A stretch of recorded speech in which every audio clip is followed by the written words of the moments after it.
नमस्कार, मैं हूँ शालिनी सिंघल और आपका स्वागत है इस खास शो में जिसका नाम है योग है जीवन। तो चलिए आज हम बात करेंगे अस्थमा पर। अस्थमा अर्थात दमा रोग। दमा जो कि श्वसन तंत्र का रोग है और जब हम श्वास लेने और छोड़ने में अत्यधिक कठिनाई को महसूस करने लगते हैं और ये स्थिति बार बार बनी रहती है तब यह रोग उपस्थित होता है। श्वास नलिकाओं में कफ अर्थात म्यूकस गाढ़ा होकर चिपचिपा होकर इतना ज़्यादा उसे नियंत्रित कर देता है, उसे बाध्य कर देता, अवरुद्ध कर देता है उस नली को, जिससे कि श्वास लेने और छोड़ने में कठिनाई होने लगती है। तो अब दमा रोग को से निजात पाने के लिए हम कौन कौन से यौगिक उपचार करेंगे उस पर बात करेंगे। उससे पहले हम ईश्वर से प्रार्थना करते हैं कि हमारी सहायता करें इस रोग को दूर भगाने में। तो दोनों हाथों को ज्ञान मुद्रा में ले आए, आसन का चुनाव कर लें, लंबा गहरा श्वास भरें, नेत्रों को बंद कर लें, गायत्री मंत्र का उच्चारण करेंगे। भरिए श्वास। ओम भूर्भुवः स्वाहा तत्सवितुर्वरेण्यं भर्गो देवस्य धीमहि धियो यो नः प्रचोदयात्। धीरे से दोनों हथेलियों को मिलाएं, आपस में रगड़ें। आई हुई ऊर्जा को अपने चेहरे पर स्थापित करें। नेत्रों को खोलें। गायत्री मंत्र का उच्चारण आपके लिए काफ़ी लाभदायक है, तो प्रत्येक दिन ज़रूर करें। तो अब चलते हैं सूक्ष्म क्रियाओं के ऊपर। सूक्ष्म क्रियाओं के लिए आप किसी भी आसन का चुनाव कर सकते हैं। वज्रासन में बैठ सकते हैं। वज्रासन में बैठे इस प्रकार दोनों हाथ अपने घुटनों पर रखें।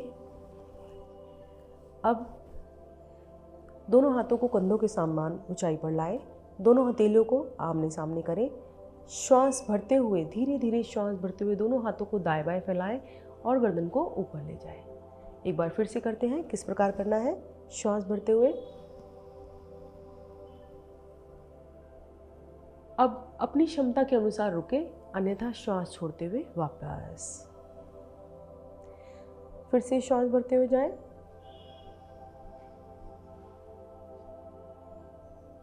श्वास छोड़ते हुए वापस। फिर से श्वास भरते हुए ऊपर दाएं बाएं ले जाए दोनों हाथ। धीरे धीरे श्वास छोड़ते हुए वापस। दोहराएंगे इसी क्रिया को। अभी हमने बिना रुके की और अब हम रुककर इसका अभ्यास दिखाएंगे। श्वास भरिए।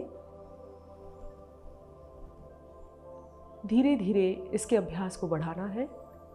यदि प्रारंभ में आप नहीं रुक पाते तो कोई बात नहीं, 2-4 दिन बिना रुके इसका अभ्यास करें और फिर धीरे धीरे 5, 10, 15, 20 तक की गिनती ले जाकर इसको अभ्यास करें। श्वास छोड़ते हुए आए वापस। 10 तक की गिनती में रुककर अभ्यास करेंगे। श्वास भरते हुए दोनों हाथों को ले जाएं पीछे,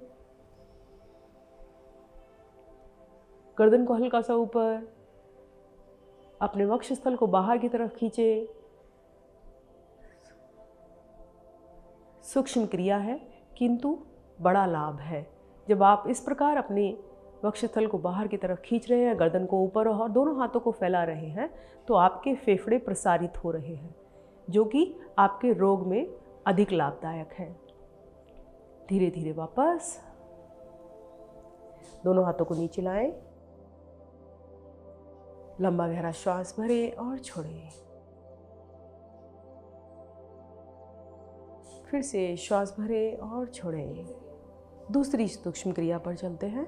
दूसरी क्रिया के लिए दोनों हाथों को फिर से श्वास भरते हुए ऊपर उठाएं, दोनों भुजाओं को कान से लगाएं और पीछे की ओर जाएं।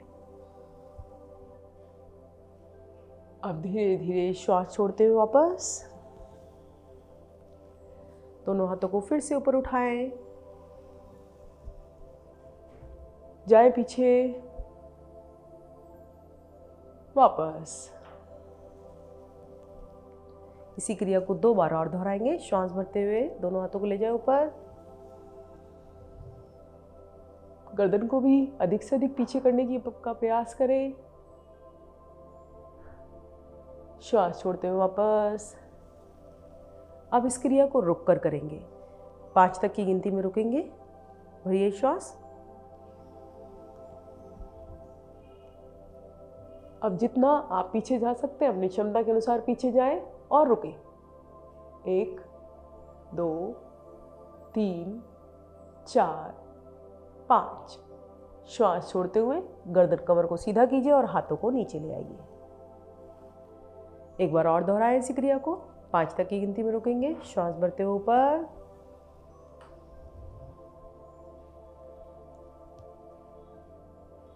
1 2 3 4 5। श्वास छोड़ते हुए नीचे। अब गहरा श्वास भरें और छोड़ें। फिर से गहरा श्वास भरें और छोड़ें।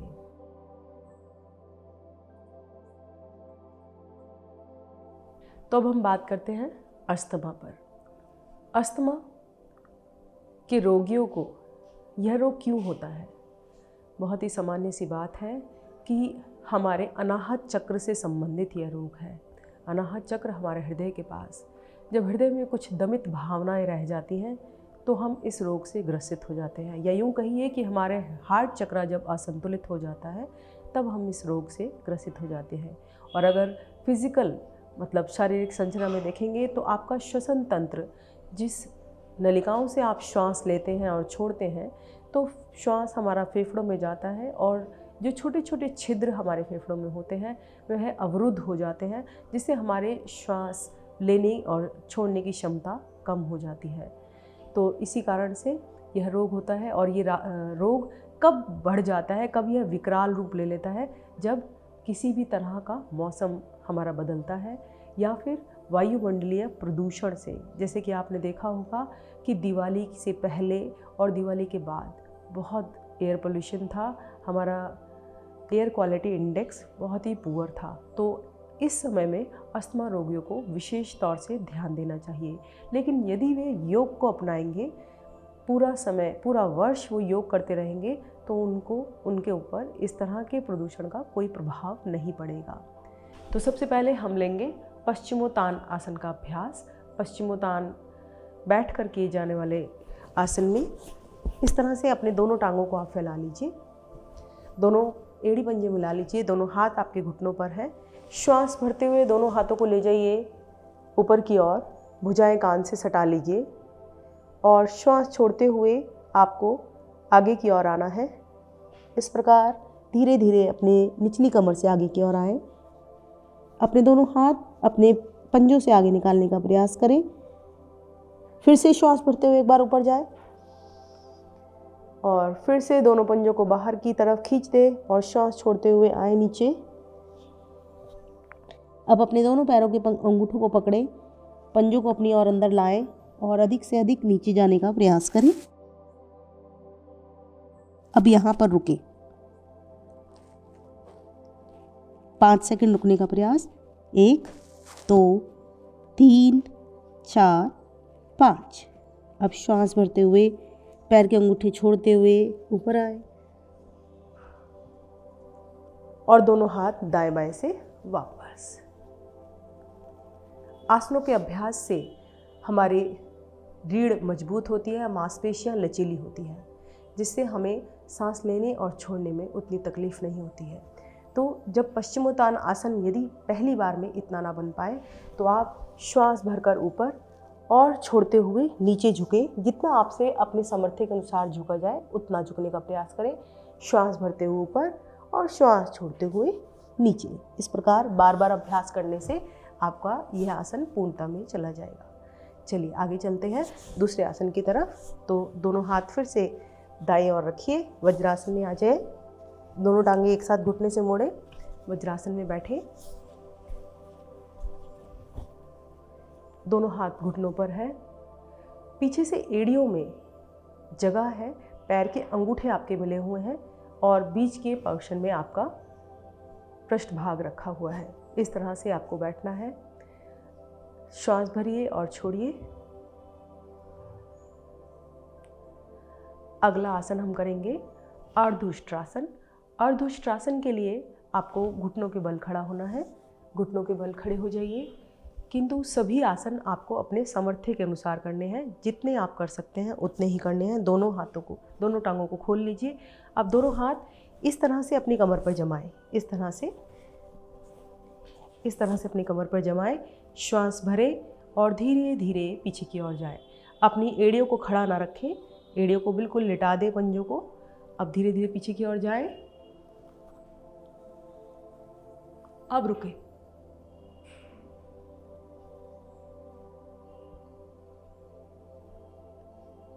धीरे धीरे श्वास भरते हुए वापस। एक बार फिर से श्वास छोड़ते हुए जाएं पीछे।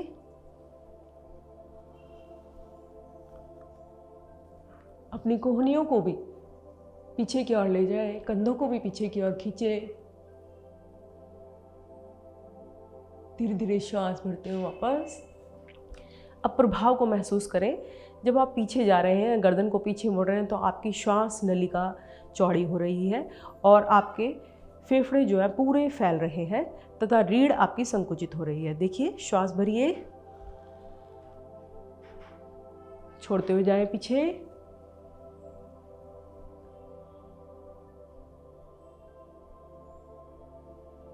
धीरे धीरे वापस।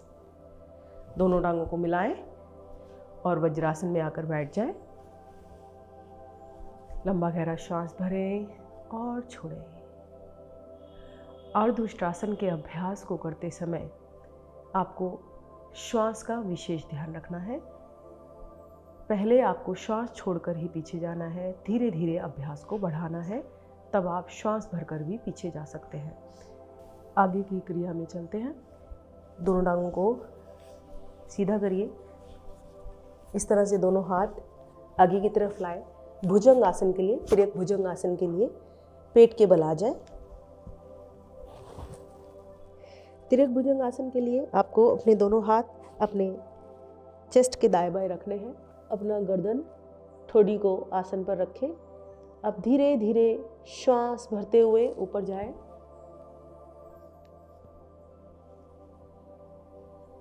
गर्दन को दाईं ओर घुमाएं और अपने बाएं पैर की एड़ी को देखने का प्रयास करें। रुकें। धीरे धीरे श्वास भरते हुए ऊपर आए। अब श्वास छोड़ते हुए गर्दन को बाईं ओर घुमाएं और दाएं पैर की एड़ी को देखने का प्रयास करें। धीरे धीरे फिर से मध्य में आए। एक बार इसी क्रिया को दोबारा दोहराएं। दाईं ओर गर्दन को घुमाएं। 5 सेकंड के लिए रुकिए। श्वास भरते हुए मध्य में, बाईं ओर, श्वास भरते हुए मध्य में, गर्दन को पूरा पीछे ले जाए। अब श्वास छोड़ते हुए धीरे धीरे वापस। भुजंग आसन में भी आपके फेफड़े प्रसारित होते हैं,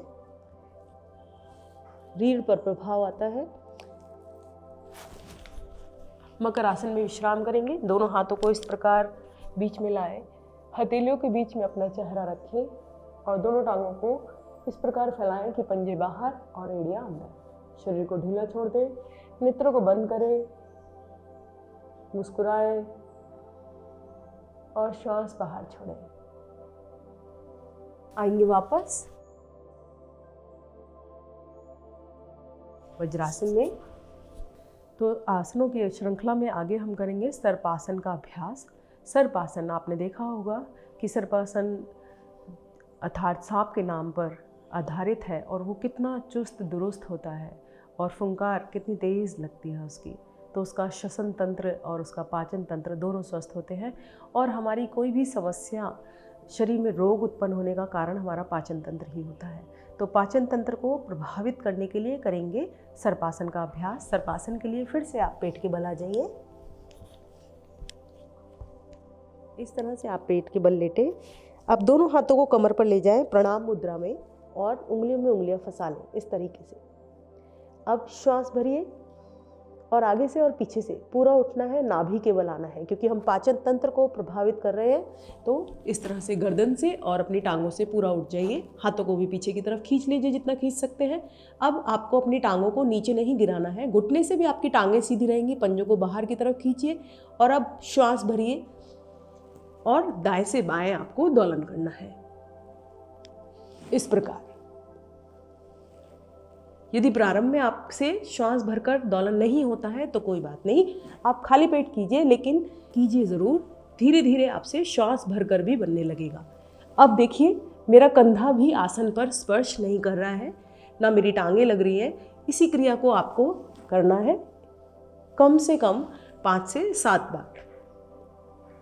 1 2 3 4 5 6 7। धीरे धीरे आएंगे वापस। एक बार गहरा श्वास भरिए और छोड़िए और विश्राम लेंगे पीठ के बल आकर। तो दाएं हाथ को ऊपर लीजिए और पीठ के बल आ जाइए। एक बार शरीर को पूरा ढीला छोड़ दीजिए, गहरा श्वास भरिए और छोड़ दीजिए। आसनों के दौरान हम अपने शरीर को खिंचाव देते हैं। खिंचाव के पश्चात जब हम विश्राम देते हैं तो हमारे 72,000 नस नाड़ियाँ शरीर की प्रभावित होती हैं। जब प्रत्येक नाड़ी मजबूत होती है तो शरीर में रोग टिक नहीं पाते हैं। तो आगे की श्रृंखला में चलते हैं। पवन मुक्त आसन। दोनों पैरों को मिलाएं, दोनों हाथों को मैट की तरफ पलट दें, दाईं टांग को घुटने से मोड़ें और अपने दोनों हाथों से पकड़ बनाएं इस तरह से अपने घुटने पर। अब श्वास भरें और अपने पेट में घुटने को दबाएं। श्वास छोड़ें और श्वास छोड़ते हुए गर्दन को ऊपर उठाएं और नाक को घुटने से लगाने का प्रयास करें, लेकिन घुटने से बाहर की तरफ नहीं, घुटने से अंदर की तरफ। अब क्या होता है, जब हम इस तरह की क्रिया करते हैं तो हमारी बाईं टांग उठने का प्रयास करती है। बाईं टांग को भी नीचे दबा कर रखें और गर्दन को उठा कर रखें। फिर से 5 सेकंड रुकेंगे इसी अवस्था में। 1 2 3 4 5। आप देख रहे हैं अपने घुटने से आपका पूरा पेट दबा हुआ है और आपके शरीर में जो प्राण वायु होती है, समान वायु और प्राण वायु, अपान वायु दोनों का संगम हो रहा है इस अवस्था में। श्वास भरते हुए वापस। अब यही क्रिया विपरीत ओर से करेंगे। बाईं टांग को घुटने से मोड़ें, एड़ी को पृष्ठभाग के नज़दीक लगाएं, दोनों हाथों से फिर से पकड़ बनाएं, श्वास भरें और पेट में दबाएं। श्वास छोड़ें और गर्दन को ऊपर उठाएं। अब रुके, नासिका से घुटने को स्पर्श कराने का प्रयास करें, दोनों पंजों को खींचकर रखें। 1 2 3 4 5। पहले धड़ को नीचे लाएं, फिर हाथ की पकड़ को छोड़कर टांग को सीधा कर दें। अब यही क्रिया हम दोनों ओर से करेंगे, अर्थात एक साथ। दोनों टांगों को मोड़िए, लगाइए पृष्ठभाग के नज़दीक अपनी एड़ियों को। अब दोनों हाथों से पकड़ बनाइए घुटनों पर, श्वास भरिए और पेट में दोनों घुटनों को दबाइए, दोनों जंघाओं को दबाइए अच्छे से। अब श्वास छोड़ते हुए गर्दन से उठिए और आसन की पूर्णता में जाएंगे। पवन मुक्त आसन अर्थात दूषित वायु को हमारे शरीर से मुक्त कर देती है। अब रुकिए, आपके पाचन संस्थान को मजबूत बनाती हुई, क्योंकि अपान वायु जो कि हमारे शरीर के निष्कासन के लिए उत्तरदायी होती है, वो इस आसन से प्रभाव में आती है। समान वायु जो हमारे शरीर के पाचन के लिए प्रभाव करती है, वह भी इस आसन से प्रभाव में आती है। तो रुके, 1 2 3 4 5। श्वास भरते हुए गर्दन को नीचे लाएं, दोनों टांगों को सीधा करें, लंबा गहरा श्वास भरें और छोड़ें। एक बार फिर से श्वास भरें और छोड़ें।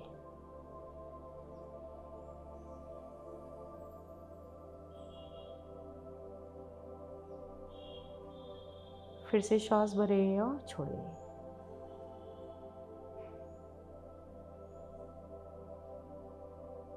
लेते हैं पादोत्तान आसन का अभ्यास। पवनमुक्त आसन के बाद पादोत्तान आसन का अभ्यास। स्वादिष्ठान चक्र से संबंधित पादोत्तान आसन। दोनों हाथों को श्वास भरते हुए ले जाइए ऊपर। अब धीरे धीरे अपनी दोनों टांगों को थोड़ा सा उठाएं और दाएं बाएं कीजिए दोलन। अपने आसन से सिर्फ 1 इंच की ऊंचाई पर उठाना है और कीजिए दोलन। दाएं से बाएं, बाएं से दाएं, दोनों टांगें आपकी मिली रहें।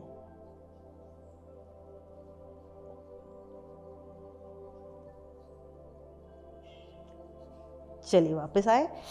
चलिए सरल बनाते हैं। इसके लिए आपको क्या करना है, दोनों हाथ वापस नीचे ले आए। अब दोनों टांगों को उठाएं और हिलाएं, दाएं से बाएं, बाएं से दाएं। कोशिश कीजिए धीरे धीरे हिलाने की।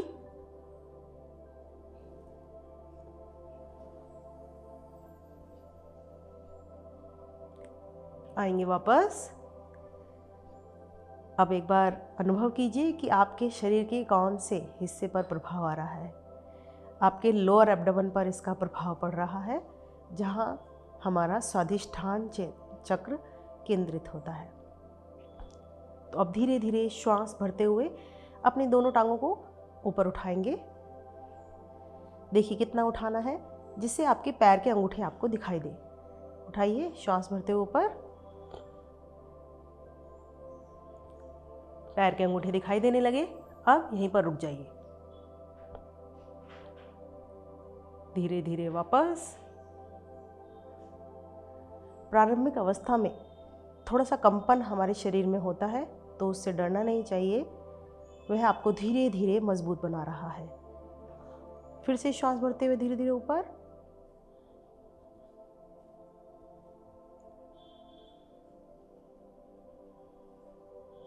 वापस। अब अपनी टांगों को इतना ऊपर उठाइए कि आपको आपकी टांग के घुटने दिखाई देने लगे। श्वास भरते हुए उठाएं।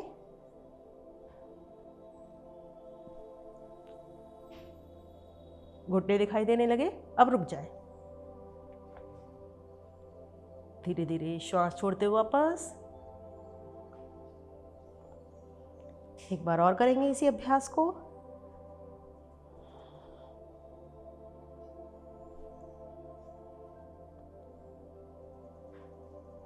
श्वास छोड़ते हुए वापस। अब दोनों टांगों को पूरा 90 डिग्री पर ऊपर की ओर ले जाएंगे। सबसे सरल स्थिति जिसे हर कोई कर सकता है। श्वास भरते हुए धीरे धीरे उठाएं। अपनी टांगों को ऊपर उठाएं 90 डिग्री पर। 5 सेकंड होल्ड करें। 1 2 3 4 5। अब धीरे धीरे, बहुत धीरे धीरे अपनी दोनों टांगों को आपको नीचे लाना है और प्रभाव को महसूस करना है।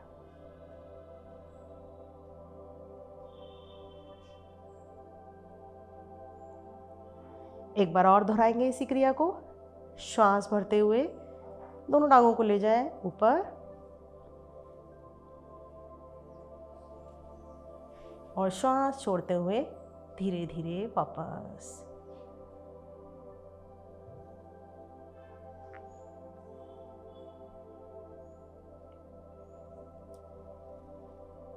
अब दोनों टांगों को ढीला छोड़ें।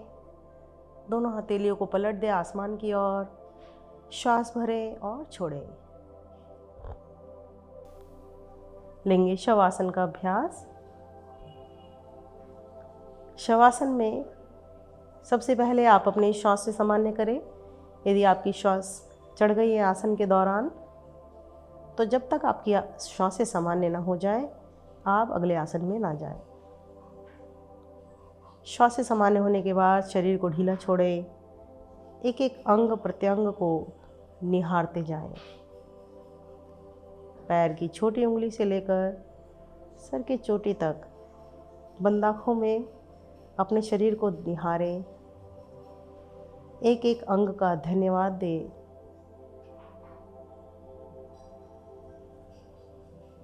अप्रिशिएट करें अपने बॉडी के पार्ट्स को। हर अंग आपका महत्वपूर्ण है। हर अंग आपकी शारीरिक मानसिक क्रिया में सहयोगी है।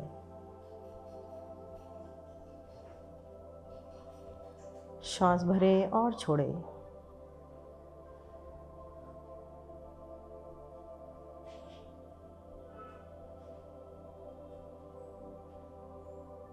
अब धीरे धीरे अपने हाथ पैरों में चेतना लाएं और दाई करवट से उठकर बैठ जाएं।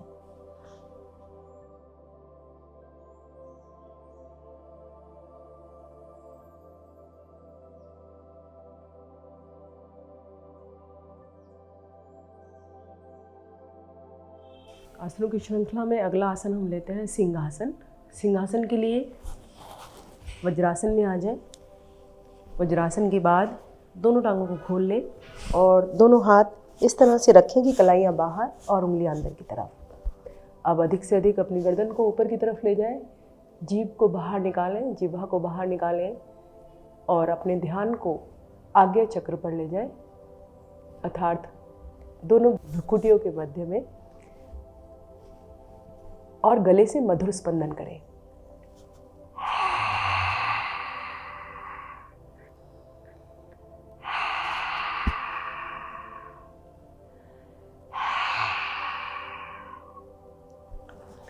इस तरह से 2-3 बार आप दोहराएं। लंबा गहरा श्वास भरें और छोड़ें। किसी भी रोग से छुटकारा पाने के लिए सबसे सरल उपाय है मुस्कुराना, हंसना, खुश रहना। तो हंसी की क्रिया करते हैं, हंसने का अभ्यास। दोनों हाथों को इस तरह से श्वास भरते हुए ऊपर उठाएंगे और खिलखिलाकर हंसेंगे और एक दिन ये कृत्रिम हंसी आपकी प्राकृतिक अर्थात नेचुरल हंसी में बदल जाएगी। तो श्वास भरते हुए दोनों हाथों को उठाएं ऊपर